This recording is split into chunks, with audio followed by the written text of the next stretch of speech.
They're in pretty much all neighborhoods, those abandoned-looking, dilapidated roads nobody ever goes down. Most of the time they're dead ends or stop with a cul-de-sac on the far side. You always pass by and wonder if anybody actually lives in the houses lining that long strip of aging pavement. One such road existed in my town, a dead-end street dubbed Laverne Avenue. My friends and I took to calling it Lights Out Lane. Every night when the streetlights would flicker to life on all the other roads, Lights Out Lane would remain mostly dark, with only a few dull orange lamps casting an eerie haze onto the asphalt. There were no sidewalks. We were all scared of it, and of course, rumors swirled about serial killers and other things lurking around Laverne Avenue while the lights were out. My friend group would always poke and prod at each other, daring someone to man up and go down Lights Out Lane. We happened to pass by the street one October evening, on our way to the bowling alley or arcade. The night was young and we'd decide when we got there. Inevitably, someone's head turned in the right direction and the mocking began, accusations of cowardice flying at no one in particular. "Wuss," my friend Doug jeered, poking me in the rib. "You won't go down there." "I don't see you volunteering," I threw back. By then we'd all halted and were standing just where the main road connected to Lights Out Lane. The last trickling of sunlight was fading from the sky, and soon lights would be turning on all over the neighborhood. But not there. "Go on, one of you's gotta do it now, them's the rules," my other friend Greg said. "If you don't want to be called chicken shit the rest of your life," Daniel threw in. Now it was a serious dare. Since Doug accused me first, I was unlucky enough to be singled out. My three friends stared at me with thrilled looks. "Come on, this is stupid. We've walked past 100 times and no one ever does it," I said. Greg smirked. "Which is why you will now. Plus, you're the youngest. Prove your worth to us." "Yeah," Doug said. "Prove you've got the balls to walk down Lights Out Lane at night. All the way to the end and back." At that moment, the lights started to flicker on and we all jumped. The familiar orange glow shone from the few lampposts that lie ahead of us, almost beckoning me in. I was suddenly angry at how scared I felt. For a teenager, fear was the pinnacle of embarrassment. "Fine, I'll go," I gave in, just to prove how stupid this whole thing is. I took 3 steps before stopping to peer down Lights Out Lane. The far end, hidden entirely by shadow, seemed much further away than it looked. Above me hung a rusty green rectangle that read Laverne Avenue, the last threshold before officially entering. Below that was a yellow sign. "No outlet," it stated. Taking a breath, I started to move again. The quiet houses sat still in their places. Maybe there were movements inside them, maybe there weren't. I was too on edge to tell for sure. With each new step I took, the only sound in my ear was the scrape of sneaker on pavement. My friends had all shut up as I drew further away from them. Okay, I was a fifth of the way down and nothing had happened yet. It was silly to even consider something would. Realizing this made me more confident, and my legs moved faster through the dark, fear melting away. How stupid I felt. Lights Out Lane was a street, nothing more than a run-down and forgotten corner of society. At last I reached the dull orange glow of the first streetlight. By then it was warm, welcoming. I let out a laugh, turning around to yell taunts at the cowards I called friends. But they were gone. Through the dark I could barely make out the start of the street, but still I sensed the absence. No one was there anymore. It wasn't like them to run off without me, especially with the task they'd set me on. Even if they did, why hadn't there been any noise? I stayed where I was, hearing only the light buzz of the lamp, and considered if I should abandon the dare. On the other hand, what if it was a prank and they were all waiting in some bush for me to break? Then they'd all jump out and laugh it up when I hurried back in a panic. Pride began to win over isolation, until I spotted something moving towards me in the dark. It was a silhouette, tall, person-shaped, too big to be Doug or one of the others. I froze as it closed in.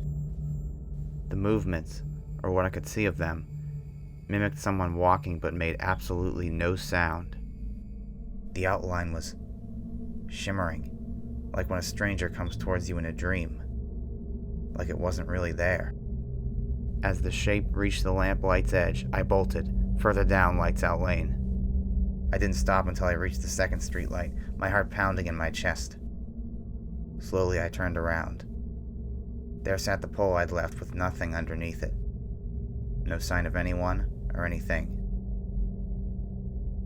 I tried to calm down. The damn street had gotten to me. Checking my bearings revealed that I'd actually made it halfway through, and my goal was within reach. I couldn't wait to jaunt back to the group triumphant, sticking it to each of the guys. Once I found them, anyway. The houses around me remained quiet and dark as they'd been since I started. The more I stared at them, though, the more something felt off. I rubbed my eyes. There was a light fog settling over the homes, a wavering air that you'd see coming off the ground on a blazing hot day. Only it wasn't a hot day. It was fall, and it was night.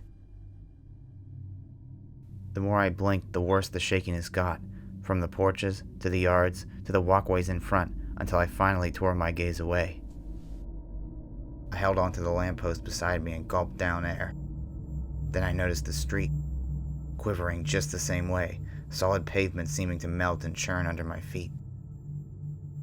Either I was having some sort of attack, or Lights Out Lane wasn't normal after all. The length of space between me and the shrouded end of the road suddenly seemed infinite. It was becoming impossible to focus my perception on anything solid. I was standing in the middle of a watercolor painting, lines of reality blurring into an oil that drifted murky and slow.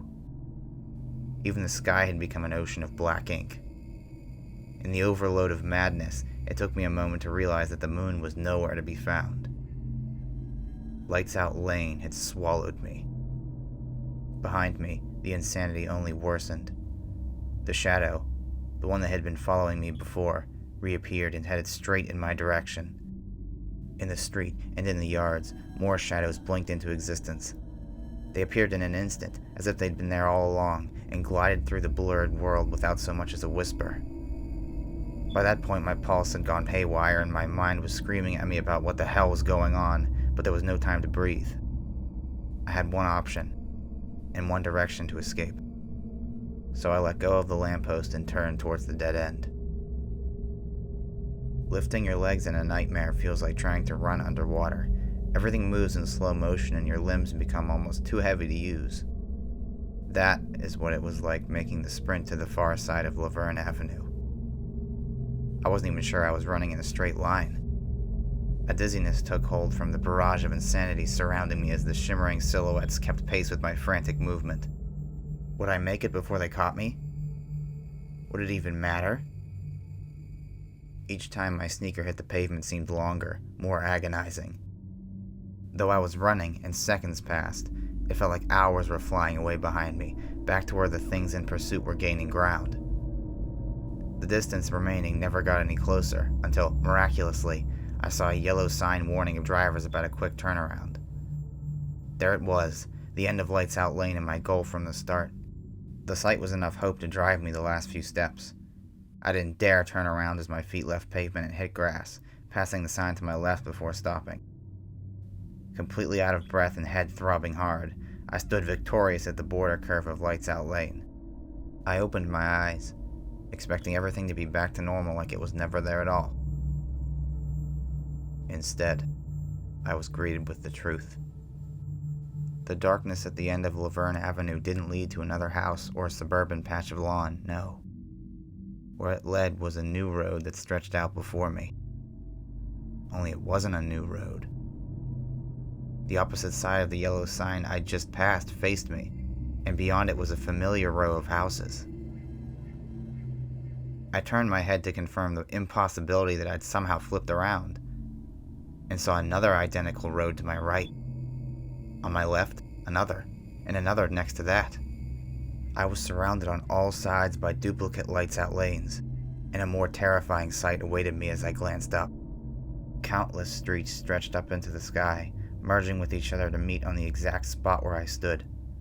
Hundreds, thousands, maybe millions of lights-out lanes, a kaleidoscope of endless roads twisting through reality in all possible directions. Then another truth revealed itself.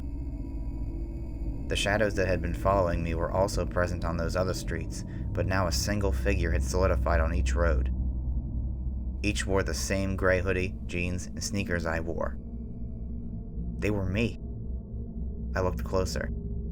Yes, they were me, but on each separate road there was a difference. Some had extra limbs, some were taller, shorter, others were a different shape entirely. I was staring at alien-like versions of myself, walking nervously down the same cursed road I had. I watched the ones with eyes glance at the others in fear, as if they could only make out a portion of their appearance. The silhouettes I'd seen, they were my view of these other versions, exactly what they were experiencing right then. My head spun. I struggled to fully comprehend this nightmare, watching the other me's at different positions on the street, moving towards the singular point at the end. Did that mean there were infinite Dougs, infinite Gregs, all daring their friend to walk to the end and back without ever knowing they'd sent them into a nexus of the universe? The doppelgangers inched closer to my position. What would happen if they all converged at once? I didn't want to find out, so I twisted back towards where I came from, and realized I'd lost which lights-out lane was mine. They all looked exactly the same, and I couldn't begin to process how many choices there were. My eyes darted around, desperately trying to locate my own reality. How did I even know it was still behind me? Maybe it shifted above, below, or anywhere else. It was as though an entire maze had been dumped over and squeezed into one spot. The other versions of myself drew closer still. I could see one that was mantis-like, antennas twitching and forelegs scuttling about, pincers jutting from the upper limbs. The possibility occurred to me that these beings might be hostile. I spotted a road that felt like mine, then another that felt more like it, then another, and another. With how the figures flashed around in the blurred bubble I was trapped in, it was impossible to be sure which version had no occupant. My eyes watered. The several thousand other me's were starting to turn in my direction, as if they were becoming aware of my presence. I almost felt each set of eyes landing on me, like entering a stage and feeling the collective gaze of the audience. But this wasn't an audience I wanted. As they all neared the end of their own lights-out lane, I could make out more bizarre and alien forms. Some were just shapes I couldn't comprehend, and every one was about to sprint to the curb like I had.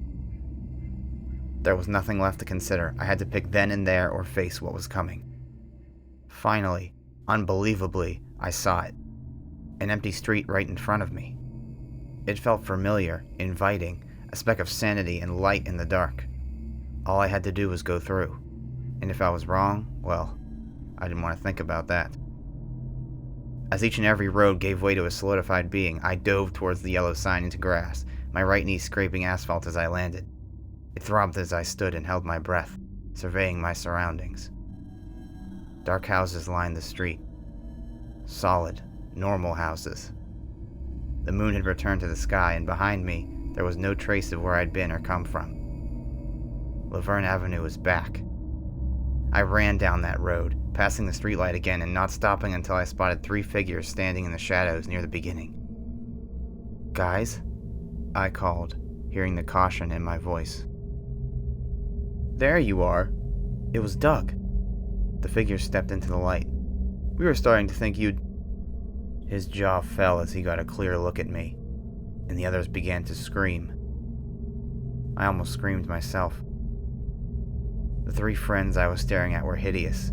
2 legs, 2 arms, a fleshy blob in the middle of their face with nostrils on it. My tail recoiled at the sight. The third eye in my chest squeezed shut. They only had 2 ears each. I felt my heart sink as the 3 monsters fled in terror. Wherever I was, it wasn't my home. I had to go back down Lights Out Lane.